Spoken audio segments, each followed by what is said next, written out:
Hello guys, welcome back again sa ating YouTube channel no, The Action Man. Una sa lahat, mega shoutout po sa lahat ng mga kakamping at sa mga hindi man mga kakamping. Kung interesado ka sa bidyong ito, patapusin mo na hanggang dulo at huwag nyo lang kalimutan na i-like at i-share ang ating video para malaman naman ng ilan sa ating mga kababayan na nagtutulog-tulugan sa katotohanan. So muli naman nagbabalik ang nag-iisa nyong host na si The Action Man para magbigay ng komentaryo at reaksyon sa mga mainit ng issue ng bayan. So ito ho mga ka-action, mga kakamping, no, gusto ko lang ho i-share sa inyo, no, ang malungkot na malungkot ho na balita po. Bakit malungkot po? Bakit malungkot? The Action Man, pabalik-balik. Ito po, may nabalitaan ho ako, may napanood po ako na video na kung saan question ng mga senador ang na kahit daw mag-utang na kahit daw magbayad ng 1.9 trillion ang Pilipinas sa utang, aasahan pa rin daw na lulubo pa rin sa 15 trillion ang utang ng Pilipinas sa darating na 2024. Alright? Ito na ho. Kung natatandaan nyo, mga ka-action, ito si Mr. President Bongbong Marcos na ibinida niya ang Maharlika Investment Fund na nagsasabi na siya na dahil daw sa investment na yan ay hindi na uutang ang Pilipinas.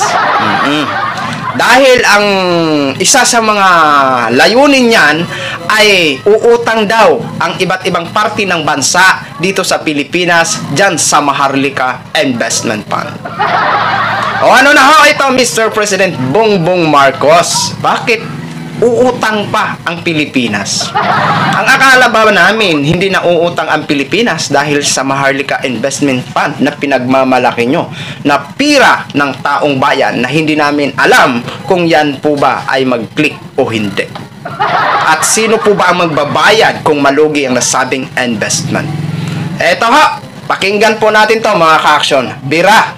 Muling kinwestiyon naman sa Senado ang patuloy na pag-utang ng Pilipinas. Sa paglatag kasi ng Economic Manager sa Senado ng planong 2024 National Budget, lumabas na kahit magbayad ang gobyerno ng nasa 1.9 trillion pesos na utang, lolobo pa rin ang national debt sa 15.8 trillion pesos.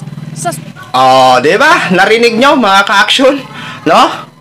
Kahit magbayad ng 1.9 trillion, aasahan pa rin na lulubo ng 15.8 trillion sa darating na 2024.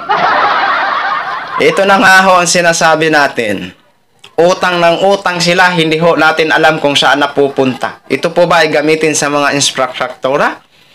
Kung gamitin man to sa mga project ng administrasyon, tiba-tiba na naman ang iilan sa atin ng mga corrupt official. Sa totoo lang ha, mga ka-action, maniwala man kayo sa hindi, tiba-tiba naman po ang nasabing mga corrupt official. Okay, tuloy ho natin ha. Sunod na taon, paliwanag naman ni Secretary Jokno, manageable pa rin ang utang ng ating bansa. Malaking bahagi nga raw ng uutang pera ay para sa infrastruktura na ikalalago rin daw ng ating ekonomiya. Hindi naman po nakakatakot. Diba? Sinabi ko na gagamitin sa mga infrastruktura para ikakalago ng ekonomiya. Maganda naman po ang plano para ikakalago ng ekonomiya. Utang lang ho kayo ng utang. Tapos ang kawawa, yung mga hindi pa pinapanganak, may utang na.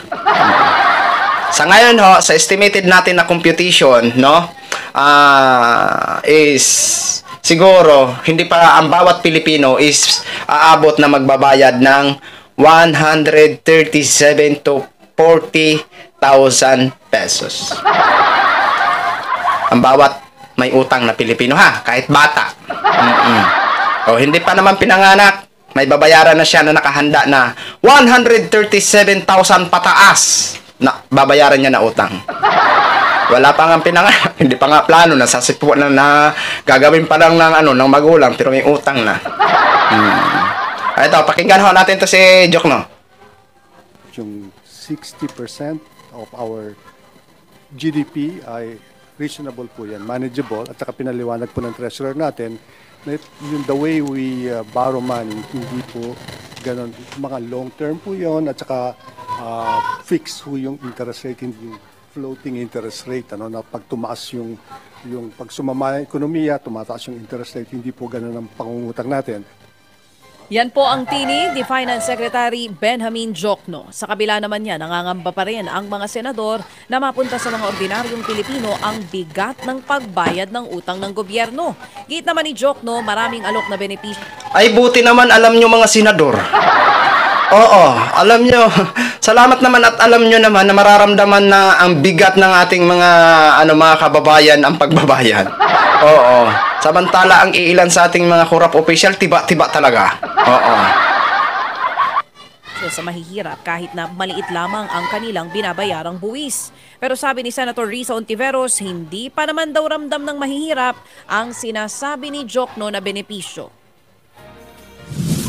Hindi po tayo dapat mag-over-promise kung nag-a-under-deliver pa. Kasi pakiramdam po talaga ng karamihan, I think, kung pakikinggan po natin yung iba't ibang sectors, nasa krisis po sila at nag-aalap po sila.